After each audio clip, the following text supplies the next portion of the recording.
পাপড় পাপড়, আমি অনেক কম অসহায় গরিব। শেষ বয়সে এসেও জীবন যুদ্ধে হার মানতে রাজি নয় ৯০ বছর বয়সী ফজলুল হক। শরীরের চামড়াগুলো টান ধরে শুকিয়ে গেছে, বয়সের ভারে কোমরও বাঁকা হয়ে আছে। এরপরও নিজে কর্ম করে হালাল পথের আয় দিয়ে বাকি জীবন কাটাতে চান ফজলুল হক। দুই হাতে পাপড়ের বস্তা নিয়ে রাস্তায় রাস্তায় এভাবে ঘুরে ঘুরে বিক্রি করছেন ফজলুল হক। লাগবে নাকি পাপড়? রাস্তায় হঠাৎ এভাবে তার ডাক শুনে থমকে যায় মানুষ।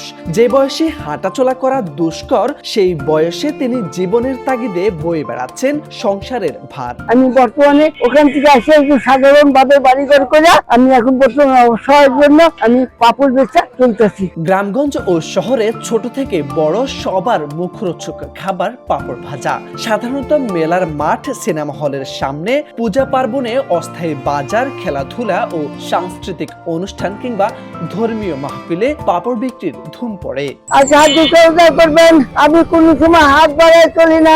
দামে সস্তায় এই খাবারটি স্বাস্থ্যের জন্য ক্ষতিকারক হলেও মুখরোচক হওয়ায় এর চাহিদার কমতি নেই। জীবনের শেষ বয়সে এসে দুই হাতে বস্তা নিয়ে পাপড় বিক্রি করছেন ফজলুল হক। পাপড় তৈরি করে দীর্ঘদিন ধরে ফেরি করে চালাচ্ছেন অভাবের সংসার। আমাদের এলাকার ফজলুল চাচা, তার পাপড়টা অনেক সুস্বাদু, অনেক আমাদের বাচ্চা কাচ্চার জন্য আমরা নিয়ে যাই। আমরা যখন দেখা হয় সেখন ওই টাইমে কিনে খাই।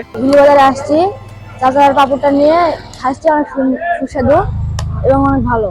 দিনাজপুরের হাকিমপুর হিলি পৌরসভার বাসুদেবপুর তারকাটা এলাকার বাসিন্দা মোহাম্মদ ফজলুল হক। তবে এই বৃদ্ধ মানুষটি একা নয়। পারিবারিক জীবনে রয়েছে তার দুই ছেলে এবং দুই মেয়ে। তাদের সবার আলাদা সংসার। বাড়িতে আছেন তার প্রতিবন্ধী স্ত্রী রুনা বেগম। জীবনের শেষ বয়সে এসে কারো উপর নির্ভরশীল বা হাত না পেতে পাপড় বিক্রি করে চালাচ্ছেন অভাবের সংসার। মানুষও উৎসাহ নিয়ে কিনে নিচ্ছেন তার থেকে। মানে এখন অসুস্থ হয়ে গেছে দেখে বাচ্চাটাকে আমি দিছি আর আব্বাকে বলে দিয়ে দিছি। ফজলু আমার বড় ভাই, এখন সে যে পাপড় বিক্রি করে বেড়ায়, কি করবে না চলতে পারলে, এখন তো চললে অসহায় যায়, কিছু নেই, খালি বাড়ি বোনায় বউ করছে দেখে কামাই করে এটাই। অভাবের সংসারে তেমন লেখাপড়া করতে পারেননি ফজলুল হক। আগে হিলি এলএসডি গোডাউনে বস্তা সেলাই করতেন তিনি। তখন দুই ছেলে এবং দুই মেয়েকে বিয়ে দিয়েছিলেন। তারা সবাই নিজেদের সংসার নিয়ে আলাদা হয়ে যান। ছেলেরা গার্মেন্টস ও কারখানায় চাকরি করেন।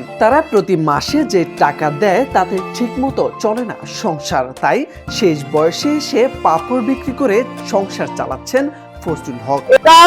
বর্তমানে চলাফেরা করতেছি, টুকটাক করি, আর আমার ছেলে ওই কিছু কিছু টাকা দেয়, এতে সংসার চলে না। ফজলুল হক জানান, প্রতিদিন ১০০ থেকে ১৫০ পাপড় বিক্রি করেন তিনি। এক একটি পাপড় ৫ টাকা দরে বিক্রি করায় দৈনিক প্রায় ৫ থেকে ৭০০ টাকা বিক্রি হয় তার। মোরশেদ আলম, সময়ের আলো।